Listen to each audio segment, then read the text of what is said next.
কখনো কি ভেবে দেখেছেন এমন একটা মুদ্রা থাকতে পারে যা কোনো ব্যাংক বা সরকার নিয়ন্ত্রণ করে না? শুনতে অদ্ভুত লাগলেও এটাই কিন্তু বিটকয়েনের মূল ধারণা। তো আজকে আমরা ঠিক এটাই সহজ করে বুঝব। মানে বিটকয়েন আসলে কি, এটা কাজ করে কিভাবে, আর কেনই বা এটা নিয়ে এত কথা হয়। চলুন শুরু করা যাক। তো আজকের এই আলোচনায় আমরা কয়েকটা ভাগে এগোব। প্রথমে আমরা বুঝব এটা আসলে কি ধরনের টাকা, তারপর দেখব এটা চলে কিভাবে, এরপরে আসবে এর আসল সুবিধাগুলো কি, আর জানব কারা এটা ব্যবহার করতে পারে, আর একদম শেষে কেউ যদি শুরু করতে চায় তাহলে তার কি করণীয়। আচ্ছা, তাহলে আমাদের প্রথম বিষয় হলো এক নতুন ধরনের মুদ্রা। চলুন একদম বেসিক থেকে শুরু করা যাক। মানে এর মূল ধারণাটা কি? খুব সহজ করে বললে বিটকয়েন কিন্তু দুটো জিনিস মিলে একটা প্যাকেজ। ভাবুন, একদিকে এটা ঠিক আমাদের চেনা টাকার মতোই, যা দিয়ে কেনাকাটা করা যায়। আবার অন্যদিকে এটা এমন একটা পেমেন্ট নেটওয়ার্ক যেটা কোনো ব্যাংকের সাহায্য ছাড়াই চলে। এই দুটো দিক একসাথে বোঝাটা কিন্তু খুবই জরুরি। বেশ, তাহলে পরের প্রশ্নটাই আসে যে বিটকয়েন কাজ করে কিভাবে? মানে কোনো ব্যাংক নেই, কোনো সেন্ট্রাল অথরিটি নেই, তাহলে পুরো সিস্টেমটা আখের চলে কিসের জোরে? এর আসল জাদুটা হলো পিয়ার টু পিয়ার বা P2P টেকনোলজি। এর মানে কি? এর মানে হলো নেটওয়ার্কের একজন ব্যবহারকারী সরাসরি আরেকজন ব্যবহারকারীর সাথে লেনদেন করতে পারে। মাঝখানে কোনো ব্যাংক বা থার্ড পার্টির দরকারই পড়ে না। ধরুন কেউ তার বন্ধুকে হাতে হাতে টাকা দিচ্ছে, ঠিক সেরকমই একটা ব্যাপার, কিন্তু পুরোটাই ঘটছে ডিজিটাল জগতে। পার্থক্যটা তাহলে কোথায়? দেখুন, সাধারণ টাকা পয়সার ক্ষেত্রে আমরা যখন লেনদেন করি তখন একটা ব্যাংক সেই হিসাবটা রাখে, তাই না? কিন্তু বিটকয়েনের দুনিয়ায় কোনো একটা নির্দিষ্ট প্রতিষ্ঠান নেই, বরং পুরো নেটওয়ার্কের সবাই মিলে এই হিসাবটা দেখে রাখে। এটাই মূল পার্থক্য। তাহলে প্রশ্ন হলো, সবকিছু চালায় কে?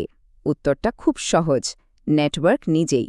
মানে একটা লেনদেন ঠিক আছে কিনা সেটা যাচাই করা, এমনকি নতুন বিটকয়েন তৈরি করা, এই সব কিছুই নেটওয়ার্কের সব অংশগ্রহণকারীরা মিলেমিশে করে। অনেকটা একটা যৌথ উদ্যোগের মতো, যেখানে সবাই মিলেই মালিক। আচ্ছা, এটা তো বোঝা গেল যে সিস্টেমটা একদম অন্যরকম। কিন্তু প্রশ্ন হলো, এতে লাভটা কি? মানে এর মূল সুবিধাগুলো কি? কেন এটা এত ইউনিক?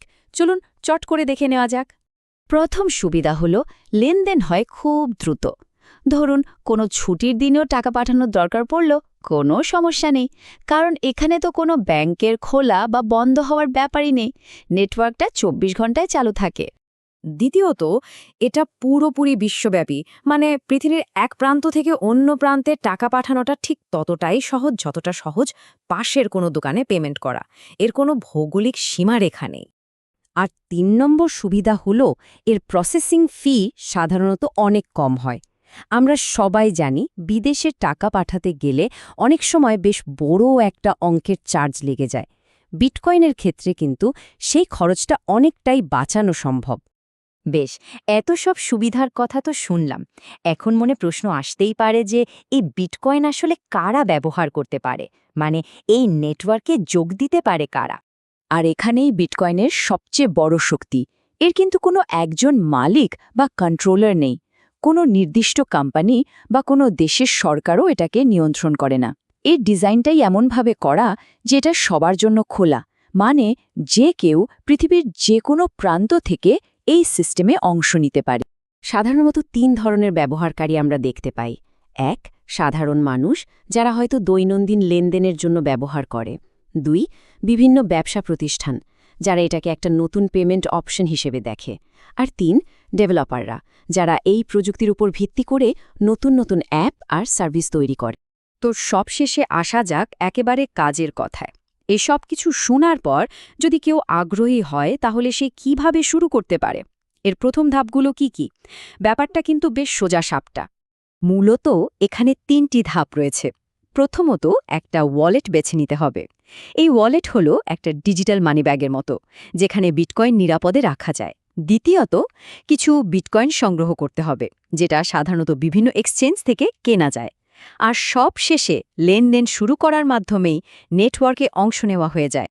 এই আলোচনাটা শেষ করার আগে একটা প্রশ্ন নিয়ে ভাবা যাক। আমরা দেখলাম এই নেটওয়ার্কটা সবার অংশগ্রহণে চলে। এটা সবার জন্য খোলা, আর এর কোনো কেন্দ্রীয় নিয়ন্ত্রক নেই। তাহলে মূল প্রশ্নটা হলো, যদি একটা নেটওয়ার্কের কোনো মালিকই না থাকে, তাহলে যারা এতে যোগ দেয় তাদের আসল পরিচয়টা কি? এটা এমন এক ব্যবস্থার কথা বলে যেখানে হয়তো প্রত্যেক অংশগ্রহণকারী সিস্টেমটার এক একজন মালিক।